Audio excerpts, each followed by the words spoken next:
அஸ்ஸலாமு அலைக்கும் வரஹ்மத்துல்லாஹி வபரகாத்துஹு. அன்புமிக்கவர்களே, ரமலானுடைய மாதத்தை அடைந்திருக்கின்றோம். அல்லாஹு தாலாவுடைய அருட்கொடைகளிலே சிறந்த அருட்கொடைகளில் இதுவும் ஒன்றாக இருக்கின்றது.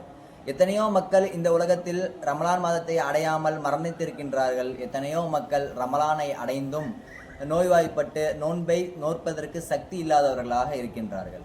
ஆனால் அல்லாஹு தாலா நமக்கு இந்த நோன்பை நோற்பதற்கு ஒரு சக்தியை தந்திருக்கின்றான். 15 நோன்புகளுக்கு அருகாமையில் நாம் இருக்கின்றோம். அன்பு மிக்கவர்களே, இதை நாம் உணர வேண்டும். அல்லாஹுடைய இந்த நியமத்திற்கு நாம் நன்றி செலுத்தக்கூடியவர்களாக இருக்க வேண்டும். ஏன் நன்றி செலுத்த வேண்டும் என்றால், அல்லாஹு தாலா நமக்கு தந்த நியமத்துகளுக்கு நாம் நன்றி செலுத்தும் போது அல்லாஹு தாலா இதைவிட அதிகரித்து தருகின்றான் என்பதாக குர்ஆனில் சொல்லி காட்டுகின்றான். இதை குறித்து அல்லாஹு தாலா சொல்லி காட்டும் போது, ல இன் ஷகர்தும் ல அஸீதன்னகும், நீங்கள் அல்லாஹ்விற்கு நன்றி செலுத்தினால் அல்லாஹு தாலா அதிகரித்து தருகின்றேன் என்பதாக சொல்லி காட்டுகின்றான். அன்புமிக்கவர்களே, இந்த ரமலான் என்பது அடுத்த வருடம் நம்மை அடையுமா என்பது கேள்விக்குறிதான். இருக்கும் காலகட்டத்தில் அதிகம் இறைவனுக்கு நாம் நன்றி செலுத்துவதன் மூலயமாக அதிகம் நம்மளால் இந்த ரமலானை போன்று பல ரமலானை அடைவதற்கு இது ஒரு வாய்ப்பாக இருக்கும்.